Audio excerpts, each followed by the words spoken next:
이해운 전 의원 낙마 36일 만에 기획예산처 장관 후보자가 지명됐습니다.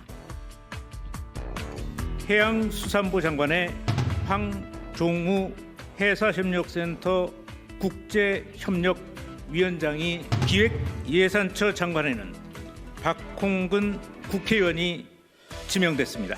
규제합리화위원회 부위원장에 박용진 전 국회의원이 임명됐습니다. 정무직 장관급 4명, 대통령 소속 정무위원 5명 등을 지명 또는 임명한 이 대통령, 당무 개입이다. 국민의힘은 곧바로 비판에 나서는데요. 박 후보자가 민주당 서울시장 경선 후보에 이름을 올렸기 때문입니다. 아까 말씀드린 것처럼 제가 서울시장 선거를 준비하고 있지 않았습니까? 그러나 지금 국가의 부름이 더 우선이라고 판단을 했습니다. 경선에는 영향이 없을 거라는 청와대.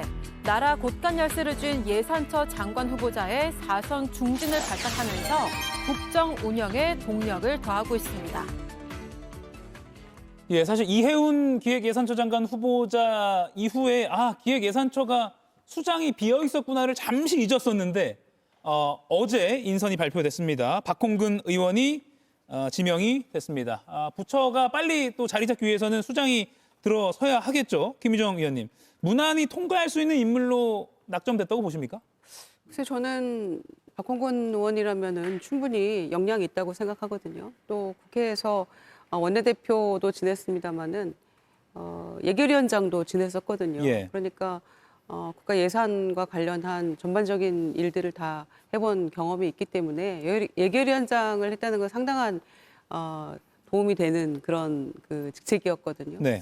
그런 점에서 저는 충분히 청문회도 무난하게 통과할 것이고 또 역량을 보여줄 수 있는 그런 후보가 아닌가 생각합니다. 예. 다만 이제 본인이 서울시장 후보 선거를 이제 상당 기간 공들여서 준비를 했고 또 출마 선언도 1등으로 했었잖아요. 네네. 그런 점에서 조금 아쉬운 점도 있겠습니다만은 그래도 더 중요한 역할이라고 할 수 있는 또 비어 있었기 때문에 예. 또 자리를 채우는 게 시급했는데 그 자리에 가서 예산처 장관으로서의 어떤 또 역량을 발휘할 수 있는 좋은 기회를 맞이한 게 아닌가 생각합니다. 예, 이재용 의원은 어떻게 보셨습니까? 마침 박홍근 의원이 이와 관련된 경력들은 충분히 쌓았고 예. 또 이제 야당하고도 관계가 꽤 괜찮은 걸로 저는 알고 있기 때문에 네. 이유는 다 맞아 들어가는데 그냥 느껴지는 거는 그냥 서울시장 후보 교통정리 들어갔다. 그것도 청와대에서 그 이미지는 지우기가 힘드네요. 그래서 이게 어찌 보면 정치 개입이긴 한데 어쨌든 간에 민주당에서는 지금 서울시장 나오겠다고 하는 사람들이 많잖아요. 예. 그리고 또 박홍근 의원 같은 경우에는 찐명이라고 알려져 있는데 그 찐명 중에서 가장 먼저 서울시장 나오겠다고 했는데 네. 이재명 대통령이 정원호 부청장 이렇게 손을 들어주는 것처럼 보이면서 제일 섭섭해했다라는 소문이 들릴 정도로 본인이 라디오에도 나와서도 제가 듣기로는 그때 꽤 섭섭한 목소리가 들렸었거든요. 네. 섭섭해하는. 그래서 그런 거에 대한 또 하나의 보답? 이런 것이 아닐까라는 생각이 드네요. 예. 김은하 위원님. 네. 어제 마침 오전에 민주당이 서울시장 출마 경선 후보자들을 추려서 발표를 했고요. 오후에 청와대가 발표를 했습니다. 그러니까 6파전이었다가 오후에 청와대 인선 발표로 5파전이 되어버렸습니다. 어떻게 보셨습니까?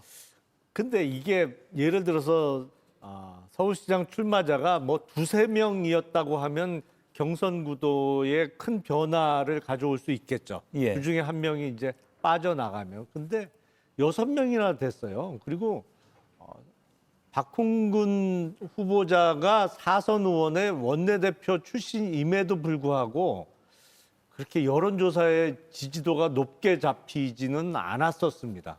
그리고 대중 인지도가 이렇게 높은 정치인으로 분류되기도 어렵고요. 그래서 이게 서울시장 경선 구도에 무슨 변화를 가져온다고, 큰 변화를 가져온다고 얘기하기도 어렵고 경선에 개입할 의도로 내지는 경선 구도를 바꾸기 위해서 기획예산처 장관 후보로 지명했다고 보긴 더더군다나 어려운 상황 아니야. 적어도 예. 지금 여론조사 지지율에 뭐 1, 2등을 다투고 있는 사람 중에 한 명을 빼내는 구도라면 그렇게 얘기할 수도 있겠습니다만 예. 그런 상황은 전혀 아니었거든요. 그러니까 서울시장 당내 경선에 큰 구도 변화는 없지 않을까 싶어요. 예.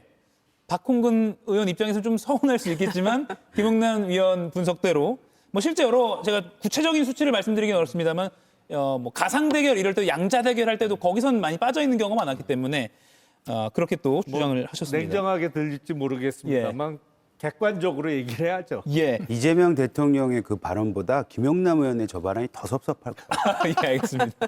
입장을 나중에 기회가 되면 들어보겠습니다. 박홍근 의원 본인 입장도요. 송원석 국민의힘 원내대표도 이재용 의원이 방금 말한 것처럼 교통정리 선거 개입 의혹이다 이렇게 문제 제기를 하기도 했습니다. 정강주 의원님, 예. 이 주장에 대해서는 어떻게 좀 보십니까? 박용진 전 의원이 이번에 그 규제합리위원회 부위원장으로 지명이 됐잖아요. 예. 박용진 전 의원도 사실 서울시장 후보군 가운데 한 명이었거든요. 예. 그런데 이번에 민주당 서울시장 후보군에 등록하지 않은 걸 보고 뭔가 다른 속사정이 있나? 라고 했더니 아니나 다를까 이렇게 총리급 자리로 임명이 된 거죠. 예. 그렇다면 박홍근 의원에 대해서도 아마도 비슷한 시기에 이런 그 인선과 관련한 통지가 있었고 공직검증을 하겠다라고 얘기를 했었을 텐데 박홍근 의원 같은 경우는 왜 그러면 굳이 어제까지 입후보하겠다라고 했었는지 그 이유를 좀 찾기가 어려울 것 같고 사실 이건 뭐 여당이 갖고 있는 프리미엄이라고 봐야겠죠. 예. 여당은 뭐 자리 많지 않습니까? 이런 식으로 정리할 수 있는 게 충분히 있다고 생각하는데 이것을 뭐 당무 개입으로 국민의힘이 주장할 수는 있지만 그것이 과거에 뭐 이렇게 선거 개입과 관련한 정도 이런 걸 볼 땐 그렇게 뭐 전달력은 많이는 없는 것 같습니다. 예, 그러니까 이게 지명되려면 사실은 뭐 서류도 내고 이렇게 뭐 재산도 내고 해야 되잖아요. 그게 이미 일찌감치 몇 주 전에 진행이 됐을 텐데 계속 서울시장 후보로 뛰었던 게 혹시 이게 뭐 좀 꺼림칙한 거 아니야? 이런 주장이 국민의힘 쪽에서 나오거든요. 아니 근데 그 후보자가 어떻게 나 지금 장관 후보자로 검증받고 있으니까 1번으로 서울시장 출마 선언을 했는데 그러니까 이제는 그냥 거둬드릴게 중단하겠습니다라고 어떻게 얘기를 하죠? 그건 불가능한 일이에요. 그렇게 해서도 안 되는 것이고 그래서 저는 불가피한 상황이었고 또 검증이 절차가 끝나서 후보로 지명이 하는 그 순간까지는 또 비밀을 엄수할 의무도 있는 것이고요. 미리 사전에 지금 검증 중이다 이런 얘기도 할 수 없거든요. 그래서 다 알고 있는 전후 사정을 아마 이제 발표 나고 나서 알만한 분들이 이렇게 주장을 하니까 송호석 원내대표도 좀 과도하다 이런 생각이고요. 당무 개입, 선거 개입 정도를 주장하려면 김영선이 해주라고 했는데 당에서 말이 많네 이 정도 얘기가 나오면 제가 인정하겠습니다.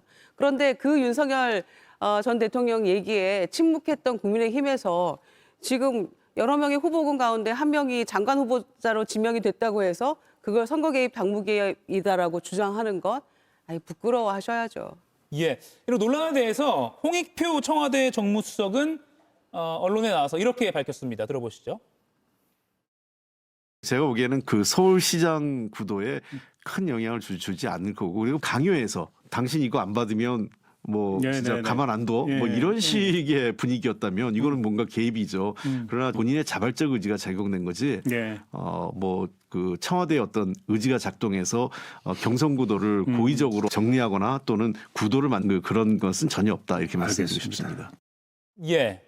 그리고요 앞서 정강지 의원이 잠시 언급했던 박용진 전 의원 총리급으로 알려진 자리로 갔습니다. 비명 횡사라는 그 별명이 항상 붙어있던 인물이었기 때문에 이재명 대통령이 이렇게 높은 자리로 발탁을 한 것에 대해서 모두를 아우르겠다는 의지인 것인가 이런 의중 분석이 나옵니다. 김영남 의원님, 박용진 전 의원 어제 이렇게 기용된 것 예상하셨습니까?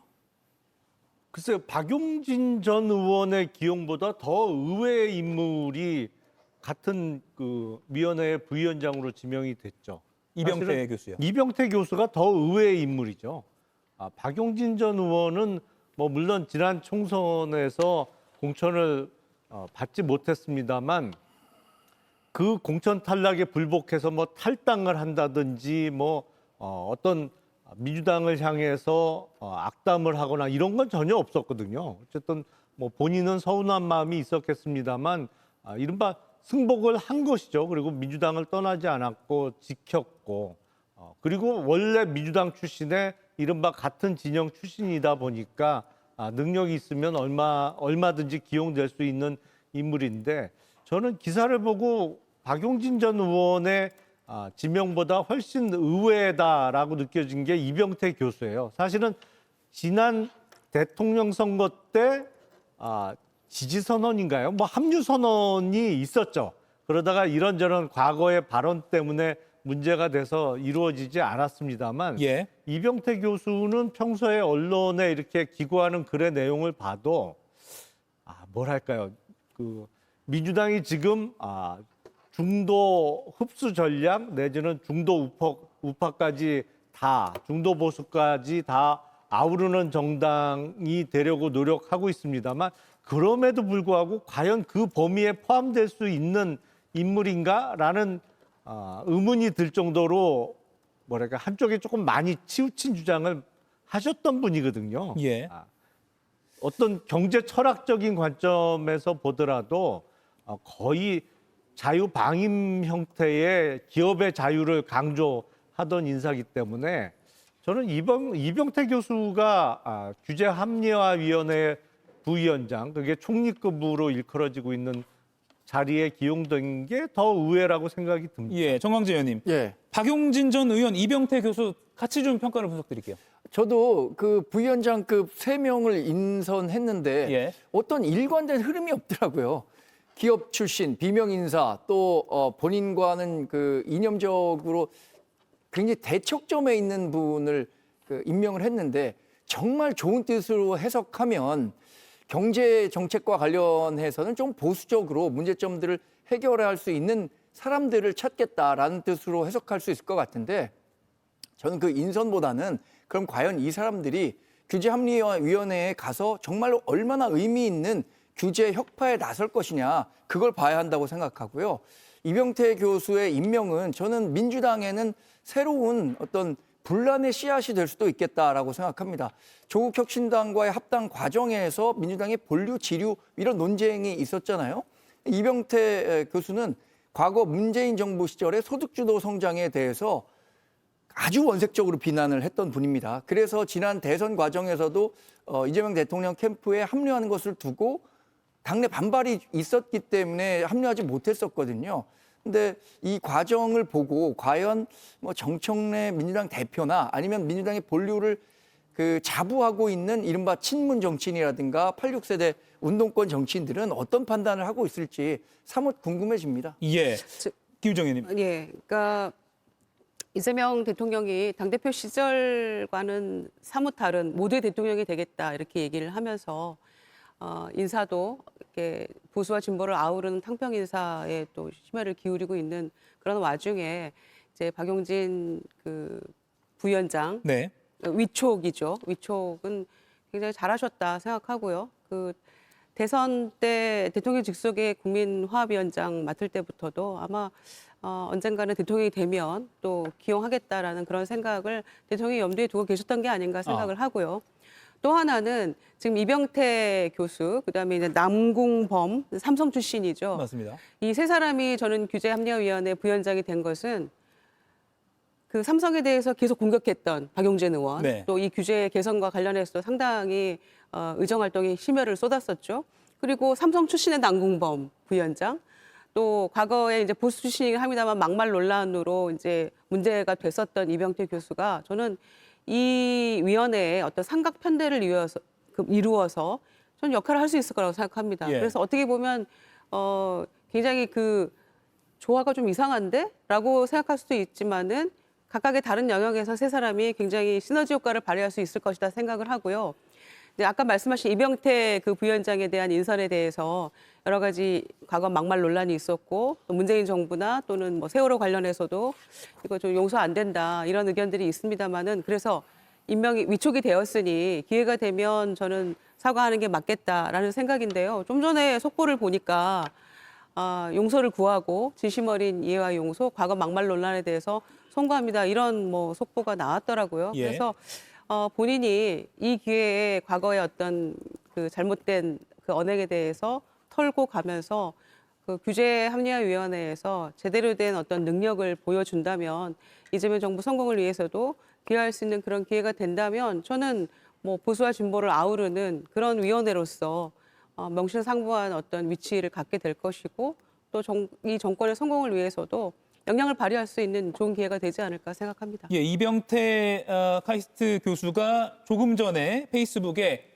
공직자로서 더욱 무거운 책임감을 가지고 낮은 자세로 경청하며 우리 공동체의 통합과 발전을 위해 헌신하겠다라고 하면서 과거 자신의 막말 논란 등에 대해서 사과하는 그런 입장을 공식적으로 밝혔습니다. 자, 그리고요, 시간이 많이 지났는데 요거 하나. 이 대통령의 측근인 김남준 전 청와대 대변인 어제 인천 계양에서 출판 기념회를 가졌습니다. 여기에 정청래 더불어민주당 대표가 참석해서 힘을 실었습니다. 김남준의 든든한 응원군 정청래입니다. 이런 폭압 속에서 이재명을 떠나지 않고 이재명의 손이 되고 발이 되어주었던 김남준에게 여러분 아낌없는 박수를 부탁드립니다. 김남준 이 계양의 새로운 둥지를 틀려고 이렇게 여러분 앞에 섰습니다. 김남준 가는 앞길에 함께 하겠다는 응원하겠다는 박수를 부탁드립니다.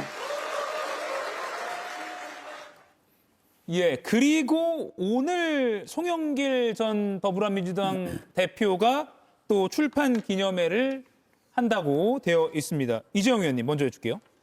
계양을 공천이 상당히 관심을 끌고 있습니다. 어떻게 좀 예상하세요? 전 뭐 시종일관 똑같은 말씀을 드렸는데 송영길 대표가 계양 시민의 마음을 얻을 수 있지 않을까라는 생각을 해요. 예. 제가 뭐 계양 잘 알아서 그러는 게 아니고 송영길 대표는 충분히 그럴 주장을 할 수 있는 위치에 있는 사람이잖아요. 물론 송영길 그 전 대표가 지금 2심에서 무죄를 받고 항소가 안 했지 않습니까, 검찰이. 전 그거는 잘못됐다고 생각을 해요. 그거는 늘 윤석열 정부 시절에 검찰에 대한 비판을 했던 민주당이었지만 사실 이렇게 노골적으로 항소를 안 하는 것은 제가 뭐 듣도 보도 상상도 못했던 건데 어찌됐건 간에 결과적으로는 무죄를 받고 돌아왔잖아요. 그러면은 그 주민들이 아마 시민들이 우리 송영길 고생했네 라는 생각을 하고 계실 거예요. 그리고 또 워낙에 그 지역에서 뿌리가 깊기 때문에 송영길 전 대표를 이길 수 있는 건 쉽지 않다. 만약 경선이 제대로 치러진다면은 경쟁력이 더 있지 않을까라는 생각이 들고 뭐 최소한 지금까지 송영길 전 대표의 행보를 보면 의지가 매우 강하잖아요. 이사를 처음엔 했고 예. 출마한다는 얘기는 당연히 했고 저 북콘서트 김남준 북콘서트 열고 있을 때 본인은 맨발로 계양산을 또 올랐다고 하고 뭔가가 지역에서 좀 이렇게 송영길 표의 이런 선거운동을 실어나가고 있는데 만만치 않을 거라고 좀 보여집니다. 예, 김영남 의원님 어떻게 전망하십니까? 글쎄요, 뭐 하여튼 그 이번 지방선거와 같이 치러지는 몇 군데 안 되는 국회의원 보궐선거 중에 가장 뜨겁지 않을까 싶어요. 이게 이제 당내 경선부터 이렇게 뜨겁게 붙으니까 그리고 한 명은 전직 당대표 출신이고 한 명은 불과 며칠 전까지만 해도 청와대에서 대통령의 대변인을 했던 인물끼리 공천을 놓고 겨루는 거기 때문에 뭐 정청래 대표도 어느 한쪽에 확실히 힘을 실어주면은 자칫 오해를 받을 수 있어서 쉽지 않을 텐데 이 김남준 전 대변인의 출판 기념회를 참석해서 저렇게 축사까지 직접 했다는 것이 예. 뭐랄까 이게 뭐 하여튼 시사하는 바가 매우 큰 것 같습니다. 예. 참고로 송영길 전 대표 오늘 출판 기념회에도 정청래 대표가 영상으로 축사를 했다고 합니다. 축사를 한 건 마찬가지이긴 합니다. 아유, 직접 가는 거하고 영상 보내는 거하고는 차이가 많이 나죠. 그런가요? 그리고 김남준 전 대변인 출판 기념회에 참석해서 축사하는 게 그래서 이제 조국 혁신당과의 합당 이슈가 불거지기 전에 정청래 대표라면 저런 모습이 연출될 수 있었을까라는 또 생각도 듭니다. 예. 계양을도 이번 지방선거의 그 재보궐 중에 아주 핫한 뉴스가 될 것 같습니다. 네 분과의 토론은 여기서 마무리하고요. 10초만 쉬고 저는 조갑제닷컴 대표와 또 이야기 나눠보겠습니다. 고맙습니다. 이가혁 라이브를 시청해 주셔서 고맙습니다. 이가혁 라이브는 평일 오후 5시 TV와 유튜브로 실시간으로도 함께 하실 수 있습니다.